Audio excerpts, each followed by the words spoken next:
আমাদের ভাই প্রশ্ন করলেন যে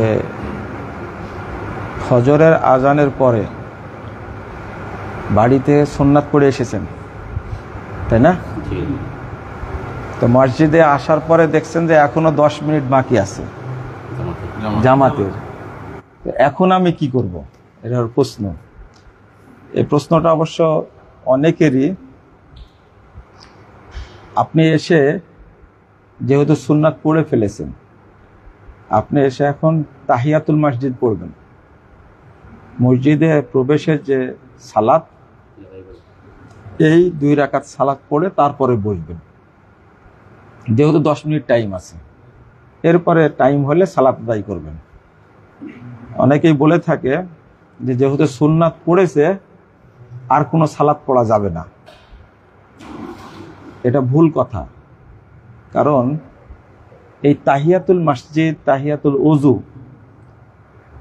ওযুর জন্য 2 রাকাত, মসজিদের জন্য 2 রাকাতের সালাত, এইটা কিন্তু কোনো সালাতের সাথে সম্পৃক্ত না, ওযুর সাথে সম্পৃক্ত, মসজিদে প্রবেশের সাথে সম্পৃক্ত। যেমন আসরের পরে সালাত চলে না, আসরের পরে কি চলে না? সালাত নাই। কিন্তু আসরের পরে কেউ যদি মসজিদে প্রবেশ করে তাহলে 2 রাকাত সালাত পড়তে হবে। শুধু আসর পরে না, যে কোনো সময় মসজিদে প্রবেশ করলে কি পড়তে হবে? 2 রাকাত সালাত পড়তে হবে। এটা একটা বিষয়। আর একটা এর সাথে বলে দিই যে বাংলাদেশে প্রচলন আছে যে মসজিদে গিয়ে আগে বসে পড়তে হবে। এটা হলো একদিকে বেদাত, আর একদিকে হলো এটা হলো শয়তানি আমল,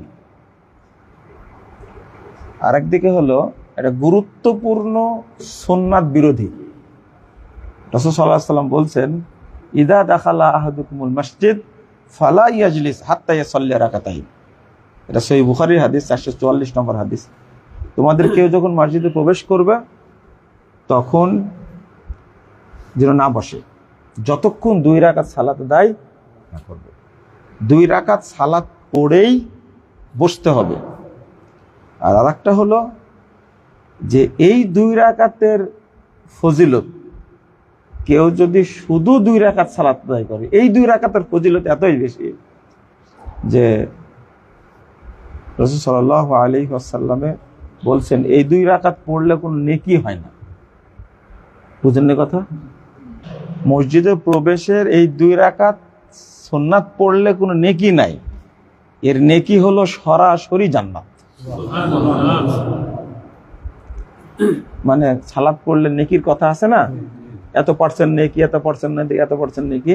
কিন্তু তাহিয়াতুল মসজিদ, মসজিদে প্রবেশের যে সালাত এবং ওযুর যে সালাত, এটা কোনো নেকি হয় না, সরাসরি কি জান্নাত। এটা অথচ ইবলিস শয়তান বাংলাদেশের মুসল্লিদেরকে এই সবকটাই দিয়েছে, তোরা এই নামাজ পড়িস না, মসজিদে এসে সরাসরি বসে পড়া, এটা কিন্তু ইবলিসই সুন্নাত। এটা আর 2 রাকাত সালাত পড়া রাসূল সাল্লাল্লাহু আলাইহি ওয়াসাল্লামের সুন্নাত, এর জান্নাত পাওয়া যায়।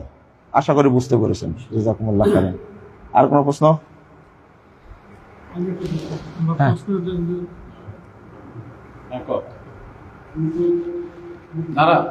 জি,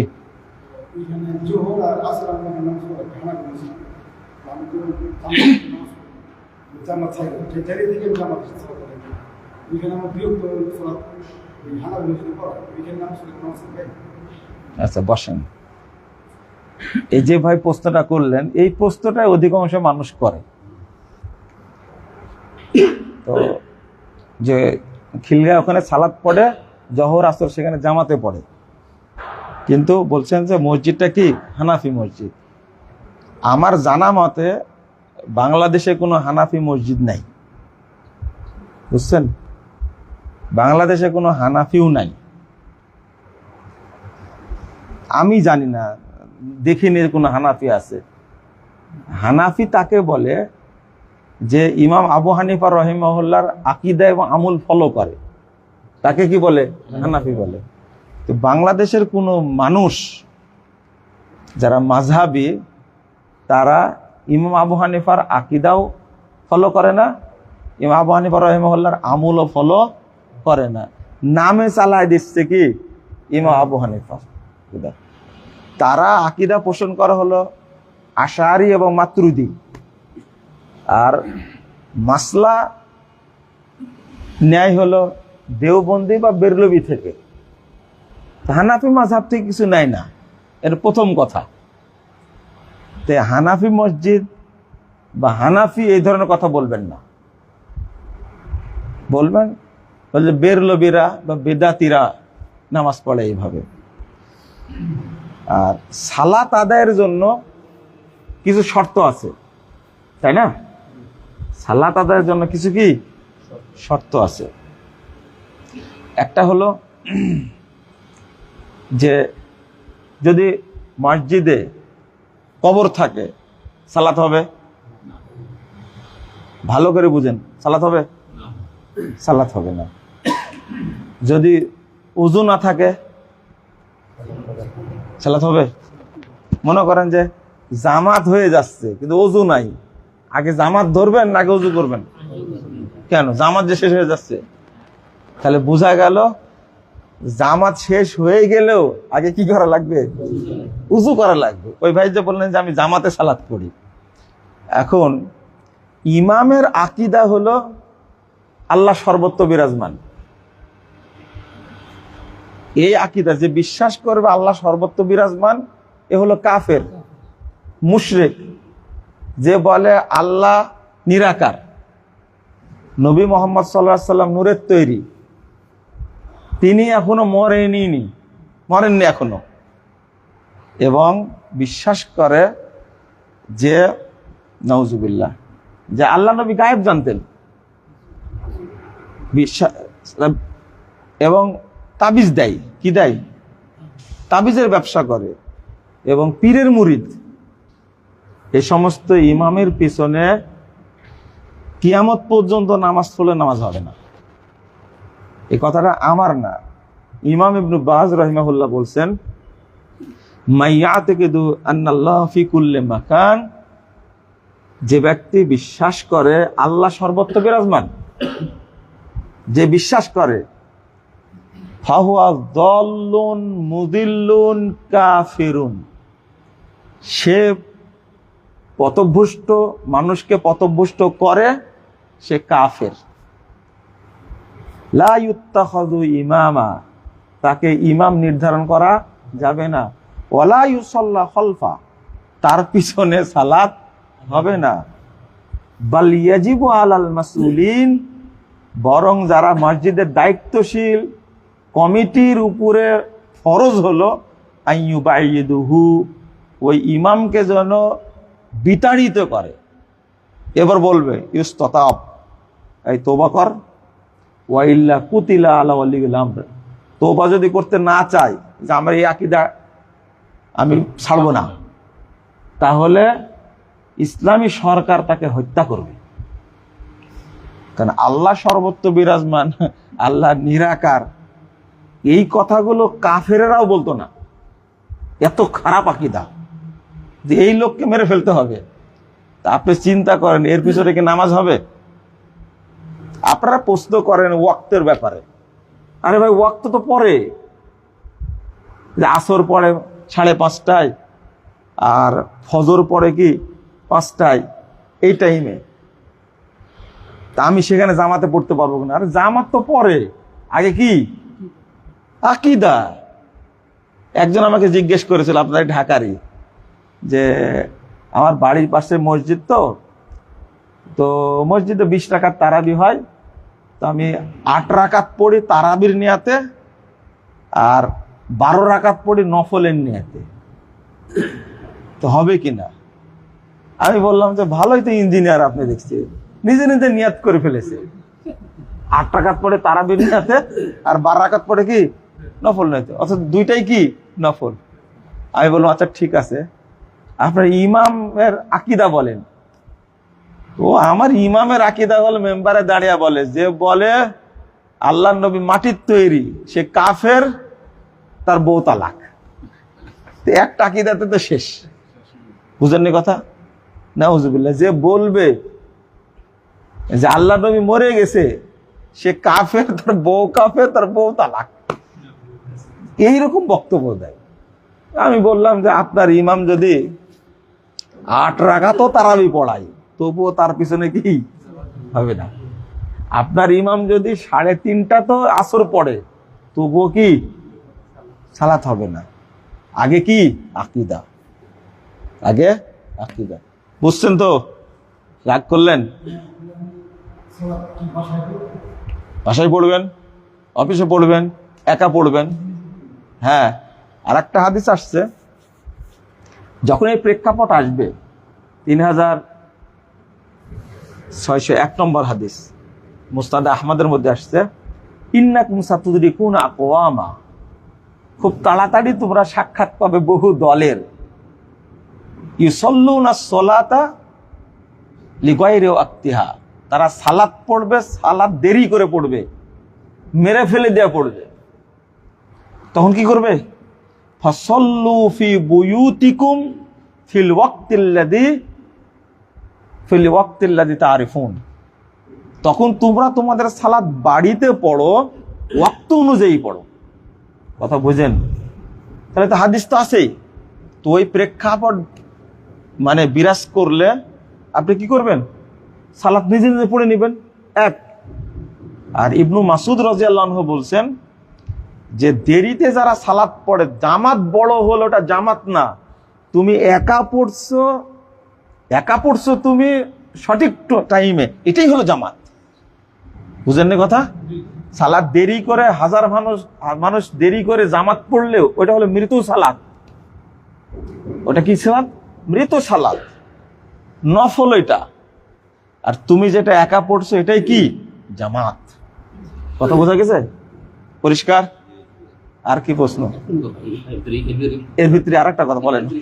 আচ্ছা, আমি যে বললাম না আমাদের সাথে, হ্যাঁ, ভাষা বললাম, ভবিষ্য বললাম, অর্থাৎ মুসলিম বললাম, একা বললাম, তখন আমি 27 দিন নিয়ে গিয়ে ওইটা পাবো কি? শেষে বলে দিলাম যে, বলে দিলাম না যে আপনি যে একা পড়ছেন এটাই কি? জামাত। এটাই 27 গুণ। এটা কথা তো আমার না। আচ্ছা বলেন। আমরা কাতার বদ্ধ হয়ে নামাজ পড়ি, ইমাম বলে যে পায়ের সাথে পা, টাকার সাথে টাকা মিলায় কাতার সোজা করে। হ্যাঁ, এই কাতারটা টাকার সাথে একটা মিলায় কতটুকু গুরুত্ব, প্লাস একাকি দাঁড়াইলে আমার পাটা কিভাবে রাখতে হবে, প্লাস রাহুলিয়া দেন কতটুকু গুরুত্বপূর্ণ। এটা ওঠানোটা কি যেভাবে নির্দেশ আছে সেভাবে উঠাইতে হবে, নাকি আমার নিজের কিছু ইশারা আছে যে উঠাইলাম রফলাই দেন আর কাতার সোজা? আচ্ছা, এই ভাই প্রশ্ন করেছেন একটা, আমাকে মোবাইলে কিছু প্রশ্ন করেছে, উত্তরটা দেওয়াই হলো না, দেবো আপনারটা দিইনি আগে, তারপরে সেটা হলো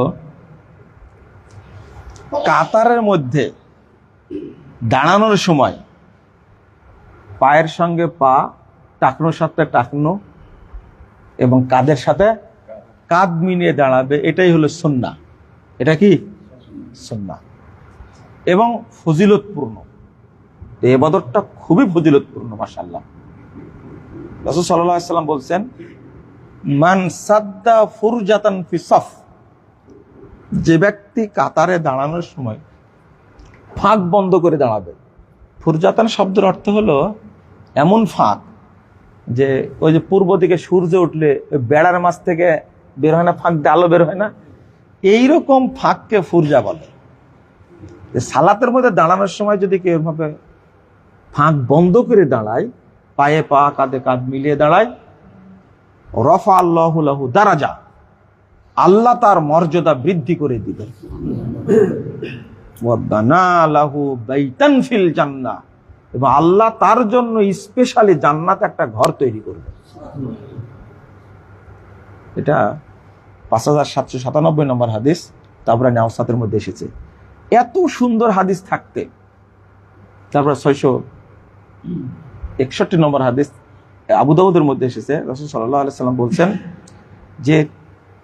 যে ব্যক্তি পায়ের সাথে পা মিলিয়ে দাঁড়ালো, ফাঁক বন্ধ করে দাঁড়ালো, ওই ব্যক্তি আল্লাহর নিকটবর্তী হয়ে গেল। আর যে ফাঁক করে দাঁড়ালো সে আল্লাহ থেকে বিচ্ছিন্ন হয়ে গেল, নাউজুবিল্লাহ। আর দুইজনের পায়ের মধ্যে কি থাকে? শয়তান থাকে। লা তাজারু ফুরুজাতিল শাইতান, হাদিসের শুরুতেই বলছেন শয়তানের জন্য তোমার ফাঁক রেখে দেও না, শয়তান ওখানে থাকে। রাসূলুল্লাহ সাল্লাল্লাহু আলাইহি ওয়াসাল্লাম বলছেন আমি দেখতে পাই তোমাদের দুইজনের মাঝখানে শয়তান দাঁড়িয়ে তোমাদেরকে ধোঁকা দিচ্ছে।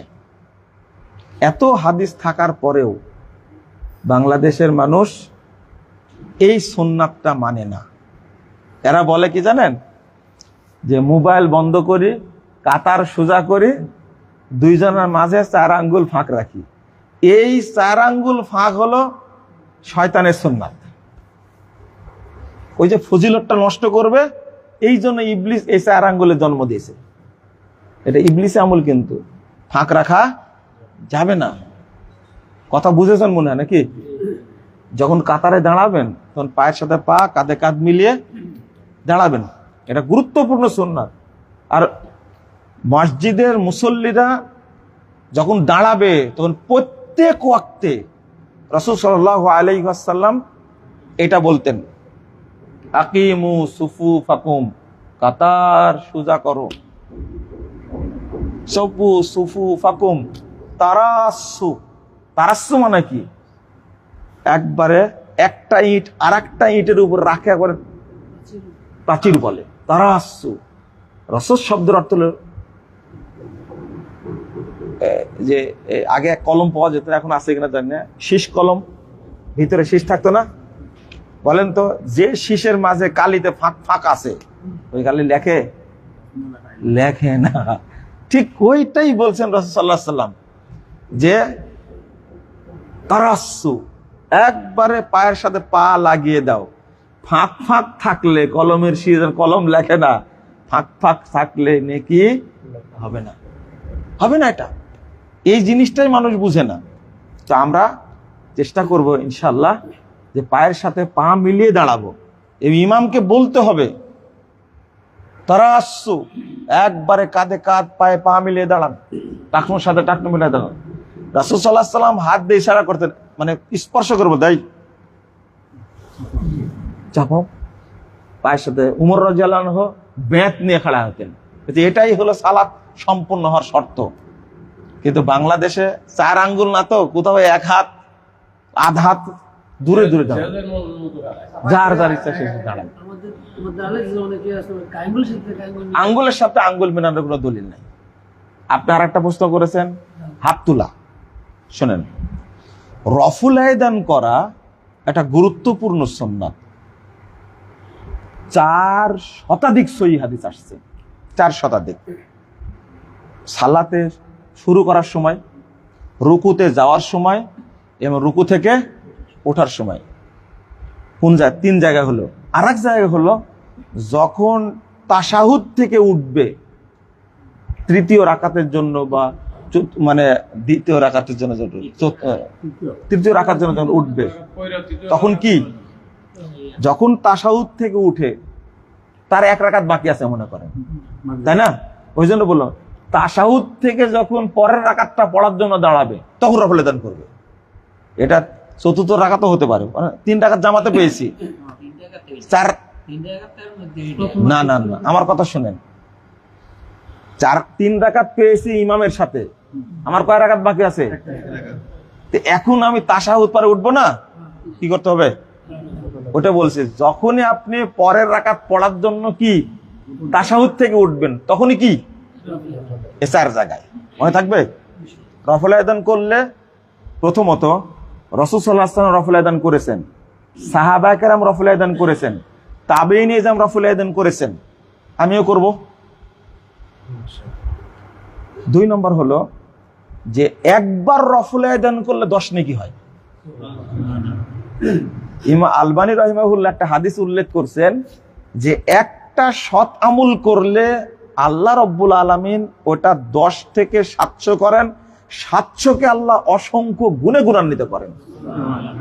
আপনি রফুল আযান ছাড়লেন কেন? কেউ কেউ বলে রফুল আযান না করলে নামাজ হবে, নামাজ হবে, নেকি কম পাবেন। কিন্তু প্রশ্ন হলো, যে সমস্ত লোক রফুল আযানের কথাটা জানার পরেও আমল করে না, বরং রফুল আযানের বিরুদ্ধে বলে, আরো বলে যারা আমরা রফল আদান করবো কেন? রাসূল সাল্লাল্লাহু আলাইহি ওয়াসাল্লাম রফল আদান করতে বলেছেন সাহাবীদেরকে, সাহাবীরা বগলে পুতুল রাখতো, তাই বল তোমরা রফল আদান করো। আমরা তো পুতুল রাখি না। জাহান্নামে যাওয়ার জন্য আর কোনো আমল লাগবে না, এই সমস্ত মিথ্যুক ইমামদের জন্য এটাই যথেষ্ট। এই দলিল কোথায়? আপনারা কি বিশ্বাস করেন সাহাবীরা গোপনে বগলে পুতুল রাখবে? এটা বিশ্বাস হয়? তো এই মিথ্যুক ইমামগুলো বলেন কি করে? না, আর অপবাদ দেওয়া হলো। ওই জন্য বললাম যে জাহান্নামে যাওয়ার জন্য আর কোনো আমল না হলে হবে, শুধু এতই তো যথেষ্ট। সাহাবীদের উপর অপবাদ দিছে, যে সাহাবীরা মূর্তির বিরুদ্ধে জীবন দিয়েছে, আর তাদেরকে বলছে নামাজের মধ্যে গোপনে পুতুল রাখে। এটা তো মিথ্যাচার। প্রথমত এই কথার কোনো দলিল নাই। তাহলে যারা রফুল আইদানের সুন্নাহকে বাতিল করার জন্য চেষ্টা করছে, বলছে মানসুখ, তারা মুমিন না, তারা কাফের। মনে রাখবো কথা, যারা একটা জিনিস বুঝে রফুল আইদানের হাদিস আছে, করাও যেতে পারে, ইখতিলাফ আছে, আমি করি না, তার নেকি পাবে না। কিন্তু যে রফুল আইদানের হাদিসকে বাতিল করার চেষ্টা করবে, রফুল আইদানের হাদিসগুলোকে অস্বীকার করবে, সে মুমিন না, সে কাফের। পরিষ্কার কথা। কেন বাতিল করলো? এই যে এই কথাটা বললে বাতিল করছে। আর একটা কথা বলছে, যে ব্যক্তি রফুল আইদান করবে তার সালাত বাতিল হয়ে যাবে। নাউযুবিল্লাহ। এগুলো সব শয়তানের তৈরি করা মিথ্যা কথা। তো রফুল আইদান করতে হবে, মনে থাকবে। এই রফুল আইদান উপমহাদেশে চালু করতে গিয়ে বহু আলেমের রক্ত গেছে, বহু আলেমকে ফাঁসি দেওয়া হয়েছে। আহলুল হাদিসরা যদি পৃথিবীতে না থাকতো তো মানুষ সুন্নাহ জানতেই পেত না। এটাই আবু দাউদ বলেছেন, লাউলা হাযিল ইসাবা লাম দারাসাল ইসলাম ইয়ানি আসহাবাল হাদিস। ইমাম আবু দাউদ রাহিমাহুল্লাহ, ইমাম আহলিল হাদিস, তিনি বলছেন আহলে হাদিসরা পৃথিবীতে না থাকলে ইসলাম দুনিয়া থেকে মিটে যেত। এইগুলো জানতোই না, এই পীর ফকিরেরা এগুলো খেয়ে নষ্ট করে ফেলে দিত। আল্লাহ যেন আমাদের বোঝার তৌফিক দান করে। শেষে একটা, আপনারা অনেক প্রশ্ন করবেন, বলেন ছোট ছোট করে বলি।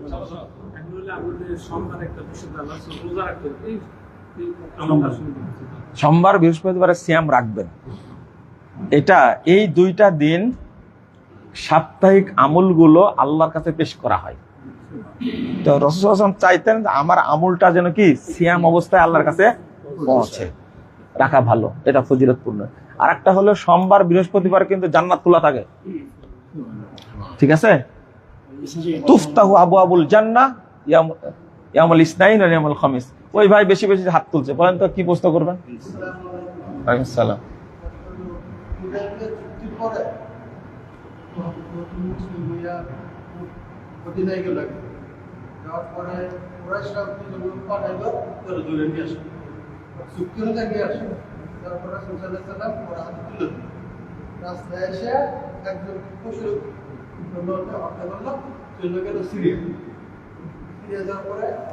ওই জায়গায় এইভাবে তারপরে হিজরতটা ওই জায়গায় শুরু হয়। ওই জায়গা থেকে তারপরে তার একটা দল গঠন করে কোরাইশদের কাছে হামলা করে। আমাদের সেখানে হয় যে আমির অনুমতি ছাড়া যুদ্ধ করে, যে ইয়া করে তারা যে কোরাইশের হামলা করা শুরু করলো। এটা কারণ ছিল কাদের দিক দিয়ে যুদ্ধ করে। আপনার প্রশ্নটা আসলে কি, অরিজিনাল প্রশ্নটা বলেন। ঘটনা তো অনেকেই জানে, প্রশ্নটা আবার পরিষ্কার করে বলেন।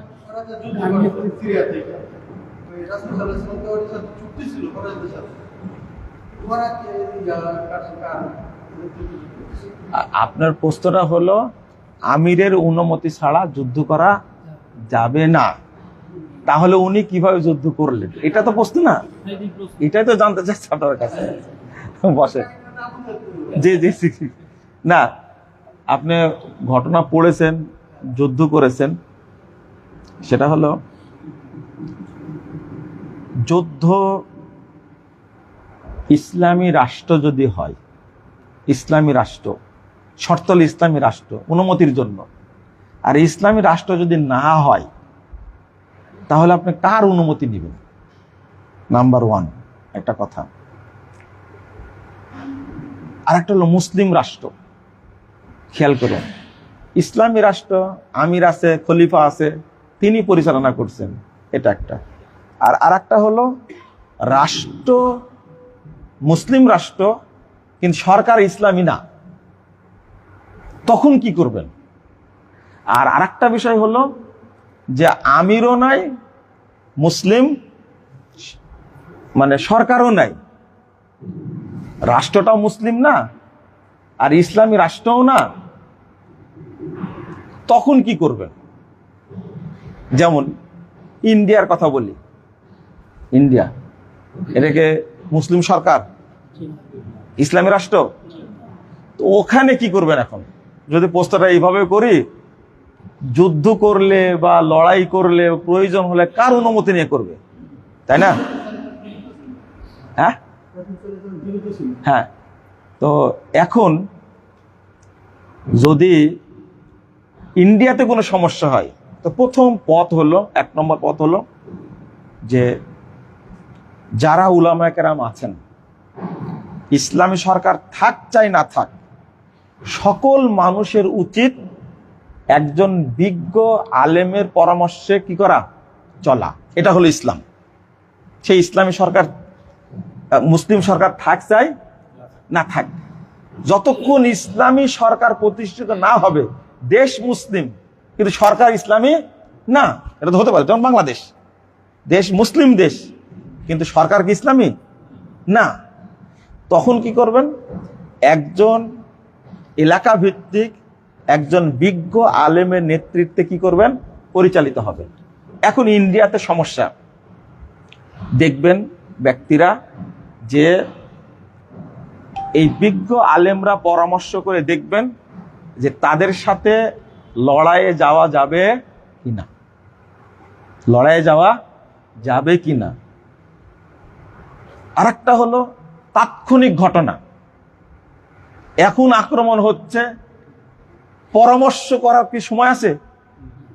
না, তখন তাৎক্ষণিক সিদ্ধান্ত ব্যক্তি নিতে পারবেন, যেমন ওই সাহাবী নিয়েছিলেন। আমি কি বুঝাতে পারলাম? তাৎক্ষণিক সিদ্ধান্ত ব্যক্তি নিয়েছিলেন, কারণ বাঁচতে হবে, আবার কি বাঁচাতে হবে, এইরকম, এটা তাৎক্ষণিক সিদ্ধান্ত। আরো সাহাবী নিয়েছেন, যেমন একজন, আমি সাহাবীর নাম বলবো না, তার স্ত্রী আল্লাহ রাসূলকে গালি দিয়েছেন, তাই না? রাসূলের প্রতি গালি দিয়েছেন, কিন্তু বাচ্চাগুলো এত সুন্দর, নিজেই বলছেন একবারে মনে হচ্ছে মণিমুক্তার মতো দুটা বাচ্চা, কিন্তু এর পরেও আমি বাহির থেকে কুদাল আছে না, আমরা কুদাল নিয়ে এসে কুপায় মেরে ফেলে দিছি, কারণ আল্লাহর নবী আপনাকে গালি দিছে, আমি আমার বউকে সহ্য করতে পারিনি। যদিও ছোট ছোট বাচ্চা আছে দুইটা, মুক্তার মতো, সাহাবী নিজেই বলছেন। এইটাই সিদ্ধান্তটা কি তাৎক্ষণিক না? এইটা হলো তাৎক্ষণিক কিছু ঘটনা আছে, আরো ঘটনা আছে কি যখন সামষ্টিক নিতে যাবেন, যেমন তাৎক্ষণিক যদি আমিরও পরামর্শ দেয়, আপনাকে বোঝানোর জন্য বলছে, আমিরও পরামর্শ দেয়, যেটা শরীয়ত বিরোধী, আমিরের পরামর্শ মানা যাবে? ওই যে আমিরের এক জায়গায় জমা হয়েছে, মুসলিমের হাদিস বললো যে ঠিক আছে আমাকে তোমরা মানো, তো গর্ত খুলেছে, আগুন নিয়ে আসাইছে, আগুন জ্বালাও, এখন আমি নির্দেশ দিচ্ছে, এখন তোমরা আগুনে কি ঝাঁপ দাও। তাই আমির আনুগত্য করবে না বিরোধিতা করবে? বিরোধিতা করবে। কারণ কি, এখন কিন্তু আপনি এই জায়গায় সেট করতে পারবেন না, মানে আতা আমিরই ফাঁকা দাতা আনি, যে আমার আমিরের আনুগত্য করলো সে আমার আনুগত্য করলো। বুঝছেন কথা কি? এই আনুগত্য করা যাবে এখন? সাহাবীরা বললেন যে আগুন থেকে বাঁচার জন্য ইসলাম গ্রহণ করেছি, আর তুমি সেই আগুনে ঝাঁপ দিতে বলছো, তোমার আনুগত্য করবো না। এই তো, তাহলে দুইটা বিষয় পরিষ্কার, আশা করি স্পষ্ট হয়েছে। ওই ভাই একটু পড়েছেন, খুব সুন্দর দিক পড়েছেন, ছোট প্রশ্ন করবেন, বলেন। 102টা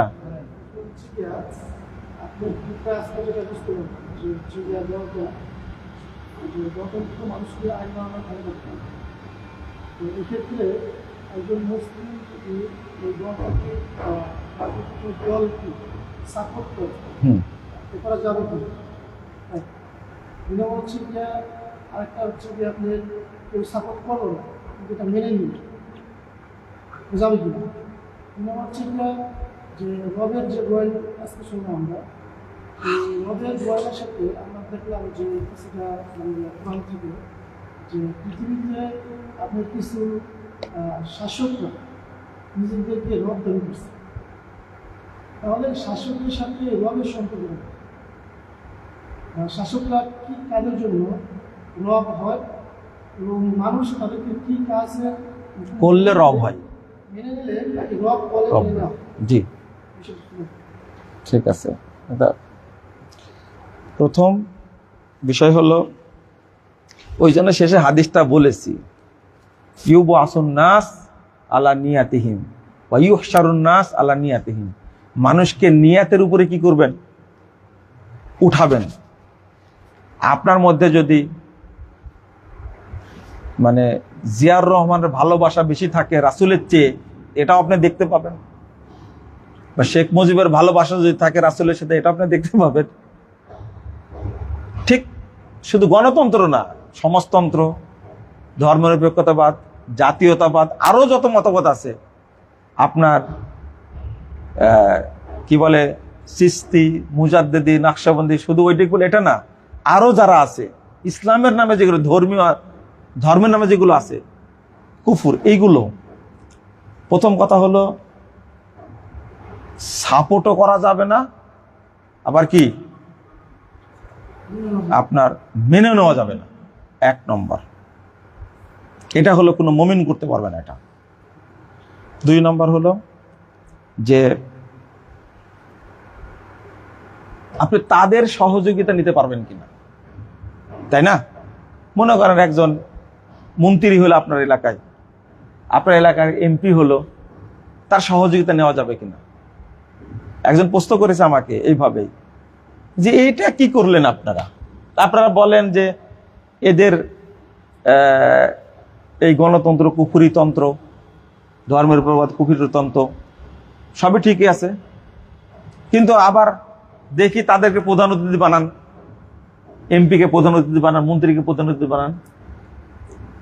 আমি বললাম, তখন বলছিলাম যে আচ্ছা বলেন তো, রাসূল সাল্লাল্লাহু আলাইহি ওয়াসাল্লাম যখন হিজরত করেন কার সহযোগিতায় গিয়েছিলেন? হ্যাঁ, না, তিনি ছিলেন ধর্মে খ্রিস্টান, তার সহযোগিতায় গেলেন। আবার মুহাম্মদুর রাসূলুল্লাহ সাল্লাল্লাহু আলাইহি ওয়াসাল্লাম ইসলাম প্রচার করলেন কার তত্ত্বাবধানে থেকে? আবু তালেবের তত্ত্বাবধানে থেকে। যতদিন বেঁচে ছিলেন আবু তালেব, ততদিন কিন্তু আল্লাহ রাসূলকে কিছু বলতে পারেনি, কেউ কিছু বলতে পারেনি।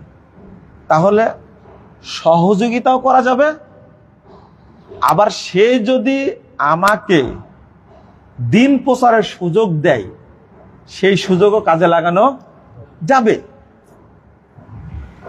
3 নম্বরটা হলো আপনাকে যদি বাধ্য করে, বাধ্যগত অবস্থায়, যেমন আপনার ওখানে যেতে হবে, না হলে কি মেরে ফেলে দিবে, জয় শ্রীর নাম বলতে হবে, না হলে কি মেরে ফেলে দিবে। ধরেছে জয় শ্রীর নাম বল, কিন্তু অন্তরে কি আছে?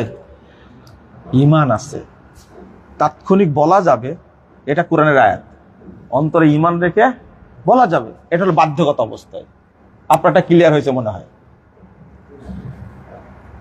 শেষে যেটা বললেন, একজন শাসক রব কখন হয়? শাসক বলছেন কেন? আগে হুজুর বলেন। শাসক রব তো পরে হয়, কিন্তু আলেমরা রব আগে হয়। আলেমরা আগে কি হয়? রব হয়। ইত্তাখাযু আহবারাকুম ওয়া রুহবানাকুম আরবাবাম মিন দুনিল্লাহ। ইহুদি খ্রিস্টানরা তাদের আলেমদেরকে কি রব বানায় নিয়েছে। যখনই কোনো ব্যক্তি এমন কথা বলে যেটা শরীয়তে নাই, আর ওই কথার অনুসরণ করলে ওই ব্যক্তি কি হয়ে যায়? রব হয়ে যায়। যেমন ইবনে আব্বাস রাদিয়াল্লাহু আনহু কি বলে যে হাতেম, তাই আদি ইবনে হাতেম, কোরআনের যে ভাষাটা সেটা বলছে ইলা বানিয়ে নিয়েছে। কে কে কে? হ্যাঁ, শব্দটা আছে কোরআনের পক্ষে যে শাসক হচ্ছে ধর্ম শাসক, মানে শাসক একসাথে ছিল। এটা না শব্দটা আমাদের এখানে আছে যে ধর্ম শাসক, আর ইসলাম তোমার লফজ ইলা বানিয়ে নিয়েছে। হ্যাঁ, আমার কথাটা শুনেন, শাসককে কে বলছে? আমার কথাটা শুনেন আগে, আমি ওই জায়গায় আসতেছি। আহবারহুম ওয়া রুহবানাহুম আরবাবাম মিন দুনিল্লাহ, এখানে রবের কথাই আসছে। তো যদি ধর্মযাজক, পাদ্রী, আলেম তাদেরকে আল্লাহকে বাদ দিয়ে রব বানায় নিছে, এটা একটা। তো এই আয়াতের ব্যাখ্যায় আদি ইবনে হাতেম যখন আল্লাহ রাসূল এটা পড়ছিলেন তখন বলছিলেন যে আরে আমরা তো তাদের কি করি না, ইবাদত করি না, লাসনা না'বুদুহুম, ইবাদত করি না। তখন রাসূল সাল্লাল্লাহু আলাইহি ওয়াসাল্লাম প্রশ্ন করলেন, তারা যেটাকে হালাল বলে তোমরা হালাল বলো না, অথচ আল্লাহ হারাম করেছেন। তারা যেটাকে হারাম বলে তোমরা হারাম বলো না, অথচ সেটাকে আল্লাহ হালাল করেছেন। যে হ্যাঁ করি তো। তখন বলে যে রাসূল সাল্লাল্লাহু আলাইহি ওয়াসাল্লাম তখন বললেন, তিলকা ইবাদাতুহুম, এটাই তাদের কি করা, ইবাদত করা। সেজদা করলে ইবাদত হয় না, নির্দেশ মানাটাও কি ইবাদত। এখন তাগুতটা কি এইটাই বুঝলে হয়ে যায়। তাগুত কখন হয়? একজন ব্যক্তি একটা আইন করছে, শাসক, শাসক তখন রব হয়ে যায় স্পষ্ট। আবার কোনো ব্যক্তি যদি নিজের আত্মার পূজারী হয় তখন নিজে কি হয়ে যায়, রব হয়ে যায়। এই তাগুতটা যদি বুঝে মানুষ তাহলে কোনো আর ঝামেলা নাই। কিন্তু তাগুত তো আমরা বুঝি না। তাগুতটা কি?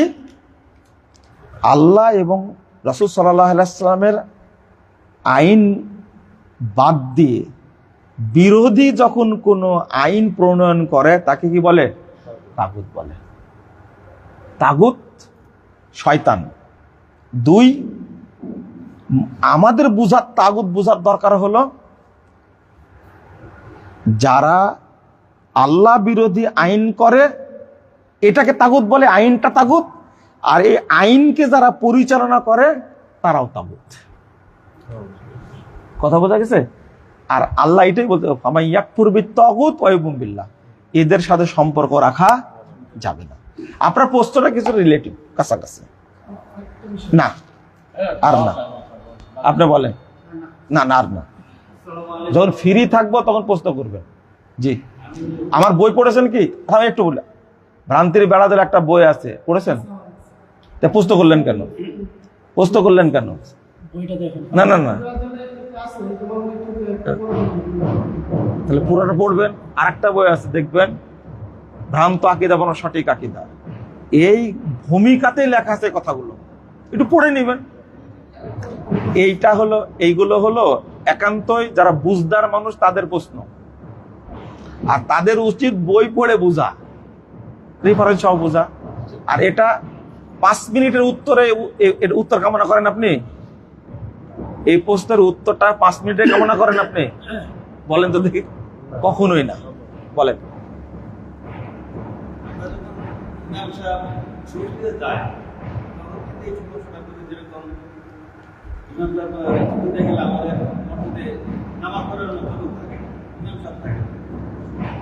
দেখা যাচ্ছে যে মসজিদ কমিটি এরকম এখন যে নির্ধারণ করছে আমাদের মতো মুসলিম যারা, তার কোনো উচ্চারণ সহিষ্ণু না।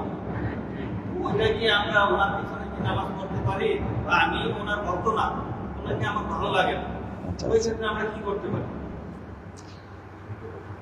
ইমামের অনুপস্থিতিতে ইমাম সাহেব আর একজনকে নিযুক্ত করে গেছে, তার কেরাত শুদ্ধ না, তার প্রতি মানুষও কি সন্তুষ্ট না।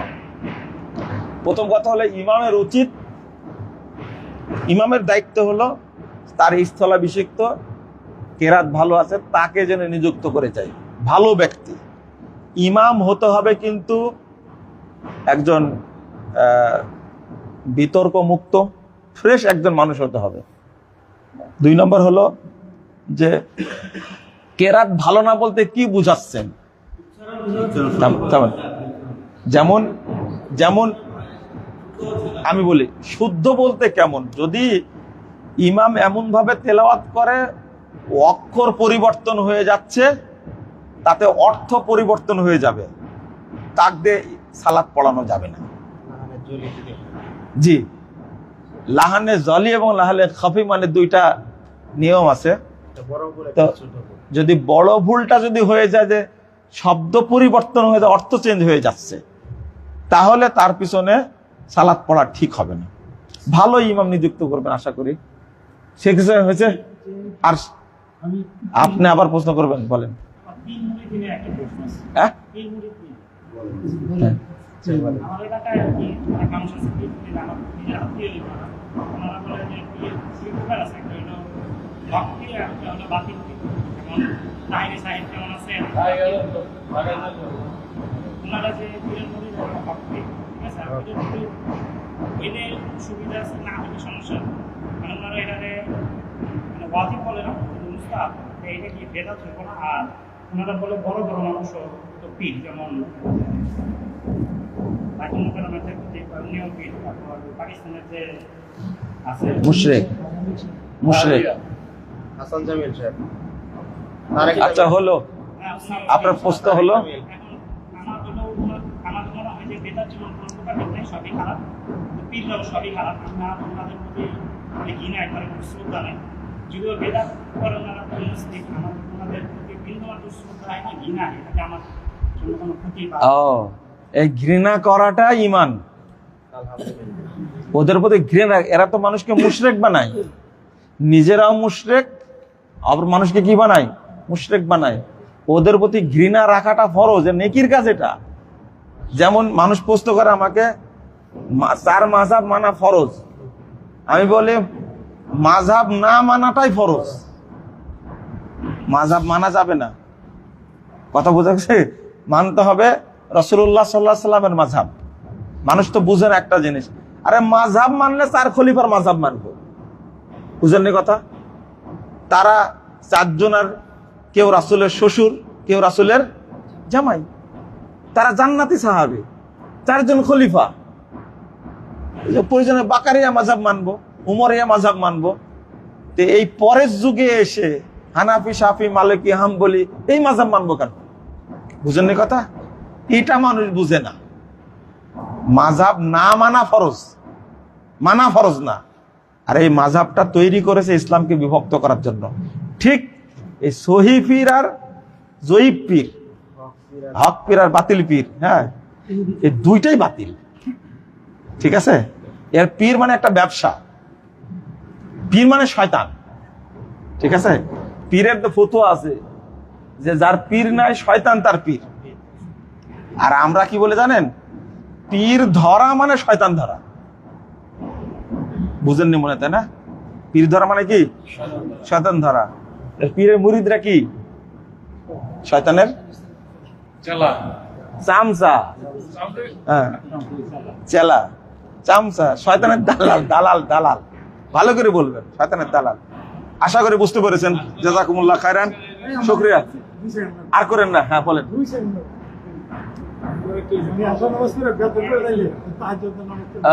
ভালো প্রশ্ন করেছেন। এশার সালাত পড়ে বেতর পড়ে নিয়েছে, কিন্তু রাত্রি আবার জায়গা পেয়েছে, তা তাহাজ্জুদ পড়তে পারবে কিনা? অবশ্যই পারবে। বেতের আর পড়ার দরকার নাই, শুধু তাহাজ্জুদ পড়বে তখন। ঠিক আছে? আবু হুরায়রা রাদিয়াল্লাহু আনহু এটাই করতেন। জাযাকুমুল্লাহ খায়রান। এত প্রশ্ন করবেন আপনারা বুঝতে পারেননি।